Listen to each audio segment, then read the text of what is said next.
Democrat. Anthony Weiner is a Democrat from New York, or Congressman Anthony Weiner, I should say. And look, this guy's as heavily invested and as engaged in this debate as probably anyone there. Congressman, how are you? I'm doing well, Rick. How are you? You want to speak English or Spanish? I'm going to do a Brooklyn accent, so you decide. Maybe you need to translate. One of my producers just said, look, if you get confused talking to this guy, just let me do it. I'm from New York. You know, I don't know what to say. I mean, look, it appears that you, as a Democrat, as a guy who likes this public option, who likes getting the government involved in this thing, you're losing. And it may be because you began 5 yards behind the finish line. I mean, didn't you give the health insurance companies a huge big start by beginning the debate with universal health care off the table and the public option as something we might do, but we really don't want to do it? Well, one thing for sure is everything the health insurance industry has asked for in the Finance Committee up to now they've gotten. It's a good playing field for them.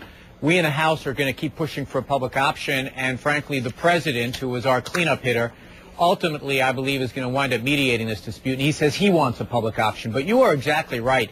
The real easy answer here is Medicare for all Americans. We give it to people who are 65. Why not 55? Why not 45? Why not do it? It's a low overhead program. Sure, it has a financing problem, but so does all insurance at this point. But at least we know it has very low overhead. We're not putting any into profits or advertising. So that really was the smart place to start. We didn't. But now we're going to try to get closer to that in the final product. You know, let me just be real blunt with you real quick. Hey, Dan, you there? Put that side panel back up. As the congressman was talking, I was looking at how much.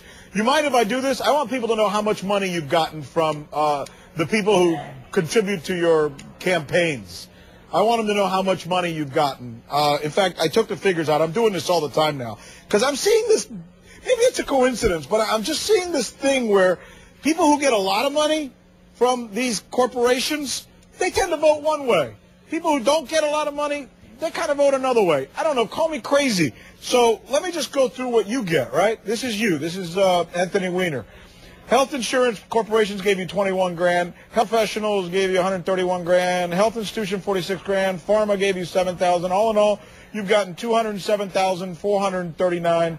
And that's according to what? Angie, is that Common Cause we got that from? Common Cause. All right. That's probably right? That's probably about right? Who, me? I have no idea. You didn't put up what I got from Time Warner. Did I get money from you guys? Stop that. Why didn't I?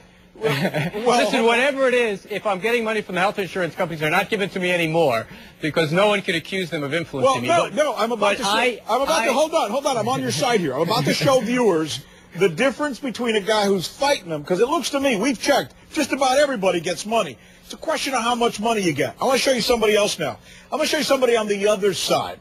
Let's pick Representative Eric Cantor. He seems to be the antithesis of you. English is my second language, by the way. Ready? Eric Cantor. Let's check him. He got $478,000 from health insurance companies. 535. Let me put my glasses back on. 535 from health professionals. 218,000 from health institutions. Pharma gave him 278,000 for a whopping $1.5 million. I don't know. Call me crazy, but here's a guy who says, let the health insurance and the corporations handle this. Then I'm talking to you, a guy who's saying, no, we in the government should step up. And is it just a coincidence that the guys who are pushing for the health insurances to deal with this are getting a lot of money from the health insurance companies? Or am I nuts? No, look, you are nuts. The fact of the matter is the health insurance industry has enormous sway in Washington because, frankly, they donate a lot, but also they represent the status quo. What we're trying to do here is shake up the status quo a little bit. You want to monitor something interesting? Take a look at how health insurance stocks have done and how they're going to do now that the Senate has voted down the public option in their committee. You can almost see a direct correlation. But frankly, you mean they're running around? If you and I were to go to a health insurance company right now, they'd be walking around in their underwear, high-fiving each other.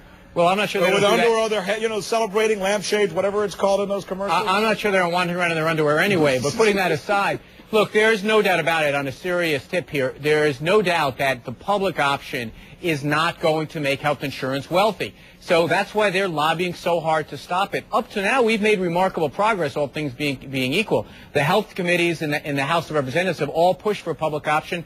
Nancy Pelosi said she's going to have one in. And the President of the United States, if he gives the word and puts the finger on the scale, we're going to wind up having that, and all American citizens will benefit. The problem is it's really tends to be something that a lot of Americans want. So Americans don't have as much, their pockets aren't as deep as the people who don't want it. Let's just leave that at that. By the way, I heard you say 30% of the money that I pay, I think I heard you say this on Bill Maher the other night, 30% of the money that we as Americans pay for health care goes to the insurance companies. If we're giving them 30%, then they must just be doing a bang-up job, right? I mean, they got to be giving us the best damn health care system in the world, because even Tony Soprano, even Gambino doesn't charge 30% juice for protection. Well, let's remember something about that number. They're not doing any checkups. They're not operating on anyone. They're not actually providing any health care. They're just taking our money and giving it to doctors and hospitals and pocketing some on the side. So they're charging 30% to move the money from here to there. Yeah, it's not always 30%, but that's about the range. It's about $300 billion each and every year that doesn't go into health care or doesn't go into cutting taxes or building roads, goes into health insurance profits. But make no mistake about it, that's their job. They're doing what their shareholders want them to do, taking in as much money as they can and paying as little out as they can. The only issue is whether or not we in Congress should be advocating for the shareholders of those companies or whether we should be advocating for the taxpayers and the patients. That's why a public plan that has about a 4% overhead is a much better deal for taxpayers. Wow. I could talk to you for a while. By the way, did I really just say a little while ago they were running around with their underwear on, high-fiving each other? Well, like I said, you have no idea what goes on in health insurance companies nowadays. Can we erase that, by the way? Congressman Weiner, thanks for being with us. We'll do this again, okay? Muchas gracias. Igualmente.